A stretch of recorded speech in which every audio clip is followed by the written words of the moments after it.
नमस्कार, स्वागत है आपका इस वीडियो में जहां पर अब हम बात करने जा रहे हैं सुशांत सिंह केस अपडेट में। हर पल एक नया अपडेट सामने निकल कर आ रहा है। अब जो ड्रग्स की बात सामने निकल कर आ रही है रिया चक्रवर्ती की ओर से, उसमें एनसीबी को भी इस पूरी की पूरी जांच में इंक्लूड कर लिया गया है। एनसीबी यानी नारकोटिक्स कंट्रोल ब्यूरो को भी इसमें ऐड कर लिया गया है और लगातार जानकारी फ्लैश होती जा रही है कि एनसीबी अब इस पूरे के पूरे मसले में किस तरह से आगे बढ़ने वाली है, जांच के दायरे में कौन कौन होगा, कहां कहां एनसीबी जाएगी, किस तरह से पूरी की पूरी जांच जो है एनसीबी की तरफ से आगे बढ़ेगी। क्योंकि सीबीआई तो अपनी तरफ से जांच कर ही रही है, लेकिन क्योंकि ड्रग्स का मसला जुड़ जाने के बाद आप एनसीबी को एक्टिव तौर पर, खास तौर पर यह देखते हुए कि पूरे देश में जो है वो इस केस को लेकर हर कोई नजरें टिकाए हुए बैठा हुआ था सीबीआई पे, लेकिन क्योंकि ड्रग्स का मामला है तो नारकोटिक्स को जोड़ना बहुत ज्यादा जरूरी हो जाता है। सबसे पहले एनसीबी रिया चक्रवर्ती के जिस जिस ड्रग डीलर्स के साथ संपर्क सामने आए हैं उनका पता लगाएगी, यानी ड्रग डीलर्स की जो पूरी की पूरी लिस्ट है जिससे रिया चक्रवर्ती ने बीते दिनों में मेरा मतलब यह है कि जब से वो खास तौर पर सुशांत के साथ एक्टिवली इन्वॉल्व हैं तब तक उनके डीलर्स के साथ जो जो बातचीत हुई है उनका पता लगाएगी।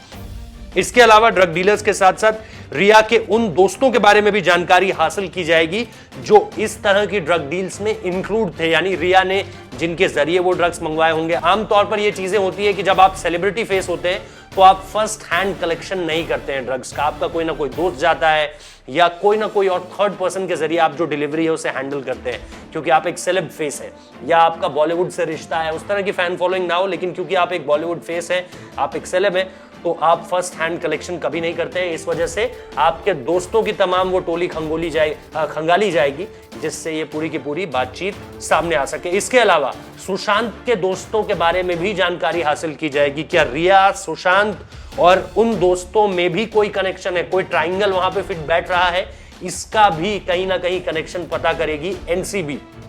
इसके अलावा जो खबर आ रही है कि शोविक के दोस्तों के बारे में भी जानकारी हासिल की जाएगी, क्योंकि बहुत क्लोज हैं शोविक, जो भाई हैं उनके रिया के, और उनकी जो इन्वॉल्वमेंट है इस पूरे के पूरे मामले में। क्योंकि कैश का जो ट्रांसफर है जो ईडी की जांच में भी सामने निकल कर आया, जो सुशांत के पिता के भी आरोप है कि ये पूरा का पूरा जो परिवार है उसमें पैसों का जो लेन देन है उसमें बहुत बड़े सवाल है। इसलिए शोविक और शोविक के दोस्तों से भी बात लगातार की जाएगी, उनकी भी जो है वो जांच की जाएगी इस पूरे के पूरे मामले में। इसके अलावा रिया और सुशांत और शोविक के कॉल डिटेल्स भी क्रॉस चेक होंगे आपस में कि क्या तीनों की आपस में कोई ऐसी बातचीत हुई थी इन सारे मसलों को लेकर, इस पर भी बातचीत होनी है।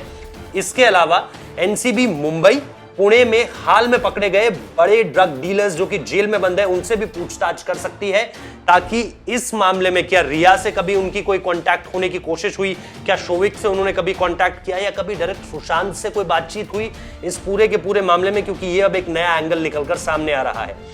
पूरे महाराष्ट्र में साल 2020, 2019 और 2018 में जो रेव पार्टीज की डिटेल्स है वो भी खंगाली जाएंगी एनसीबी की तरफ से, क्योंकि बॉलीवुड का एक हिस्सा इस तरह की चकाचौंध में बहुत ज्यादा डूबा रहता है। हमने कई तरह के वीडियोस देखे हैं, गोवा में इस तरह की कई सारी पार्टियां निकल कर आती हैं और मुंबई में भी ये काफी होता है और इसमें बॉलीवुड का दखल सीधे तौर पर देखा गया है कई बार। तो इसलिए इस पूरे मामले में 2018, 19 और 20 जिस वक्त पे ये पूरा का पूरा रिलेशनशिप एक तरह से आप कहिए कि चरम पर था, उस वक्त पे भी ये सारी की सारी चीजें देखी जाएंगी। और इनमें फिर रेव पार्टीज का ये कनेक्शन निकाला जाएगा कि उनमें से जिन लोगों की गिरफ्तारी हुई है उन लोगों से भी पूछताछ कर ये जांच की जा सके कि इनका कोई डायरेक्ट इन्वॉल्वमेंट, फर्स्ट हैंड और सेकंड हैंड इन्वॉल्वमेंट था या नहीं। क्योंकि याद रखिए, दोस्तों को इसमें इंक्लूड करना इसलिए है क्योंकि जो मैंने बात पहले भी कही, सेलेब फेस है, आप डायरेक्ट फर्स्ट हैंड किसी भी तरह के ड्रग पेडलर से सीधे तौर पर बातचीत नहीं करेंगे, कॉन्टैक्ट नहीं बनाएंगे और सीधे तौर पर उससे ड्रग की डिलीवरी नहीं लेंगे। अच्छा, एनसीबी का जो पहला फोकस है वो मुंबई के तमाम ड्रग सिंडिकेट्स पर रहेगा, ताकि क्योंकि आप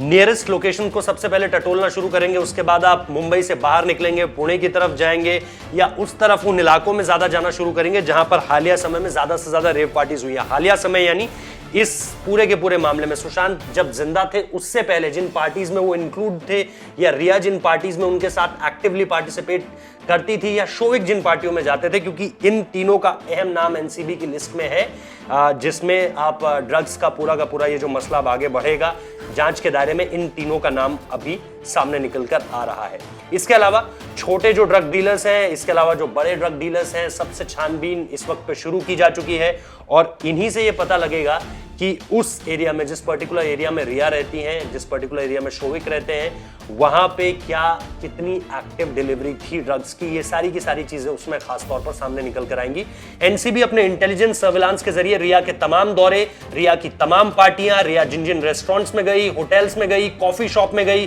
भारत में जहां जहां पर भी उन्होंने शोज किए, टूर किया, या भारत से बाहर भी उन्होंने जहां जहां टूर किया, वह उनका भी पता लगाया जाएगा। वहां भी एनसीबी की टीम जांच के लिए पहुंचेगी, क्योंकि अगर इस पूरे के पूरे मसले में किसी भी तरह की कोई सच्चाई पाई जाती है तो फिर आप यकीन मानिए कि यह मामला पहले से और ज्यादा बड़ा हो जाएगा, और ज्यादा विस्तार ले लेगा, क्योंकि ड्रग्स का केस अपने आप में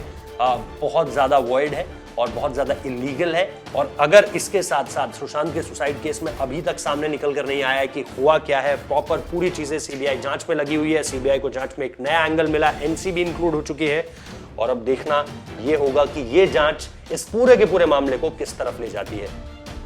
बहुत बहुत शुक्रिया इस वीडियो को देखने के लिए। लाइक कीजिए, कमेंट कीजिए और शेयर कीजिए, साथ ही साथ हमारा चैनल सब्सक्राइब करना मत भूलिए। बहुत बहुत धन्यवाद।